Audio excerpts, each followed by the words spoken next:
Going to see in a pea green and very wet and very windy. We'll look at that in a minute. It's a lot different across much of Europe. In fact, in Prague, they've seen some record high temperatures just recently, and it is, or was at least, very warm across many of the central and eastern areas of Europe. The dividing line is that particular weather front, a cold front, is cooler to the west, and it's still very warm to the southeast. The somewhat cooler conditions actually will spread across the rest of Europe during the next few days, but having said that, no part of Europe is going to be particularly cool, with the exception of northern Scandinavia and into Russia. And there's still a fair amount of fine weather to be had across many parts of Europe, best of all into the Mediterranean. Now, there's a lot of cloud across the British Isles, as you can see here. It was well broken in eastern Scotland, one or two little breaks across many other parts as well. But there's some rain now gathering across southern Ireland.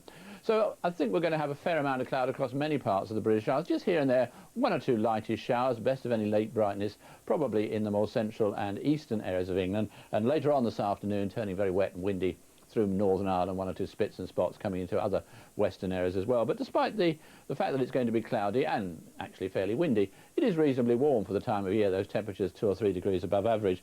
Got an active weather system, though, out to the west of us. We've got a large area of low pressure that's going to swing in across the country throughout the weekend, packing in the isobars, so very windy, gales or severe gales, and often very wet from time to time as well. Light at the end of the tunnel maybe into next week, but that, of course, is a long way off.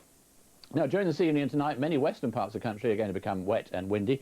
Even a little bit of rain showing up, I think, in central and eastern areas. And with these southerly winds, it will be a fairly warm night. But we have to keep an eye on that heavy rain, I think, in Northern Ireland and western Scotland. There is a risk there of local flooding. And here are those temperatures holding up quite nicely. Now, that weather front is going to be pretty troublesome tomorrow. I think it'll take quite a long time to move on out of the way. Little wriggles running up it, keeping some bursts of rain going in many western and northern parts of the country. Eastern areas, though, brightening up probably and having some warm sunshine. The front clearing out of the way, though, during the night. Then it's quite simple. We'll have that area of low pressure throughout the weekend. That means to say showers and longer outbreaks of rain across all parts of the country. Some of those showers fairly lengthy too, as little weather systems swing in, and also those winds up to gale force, even severe gale force in some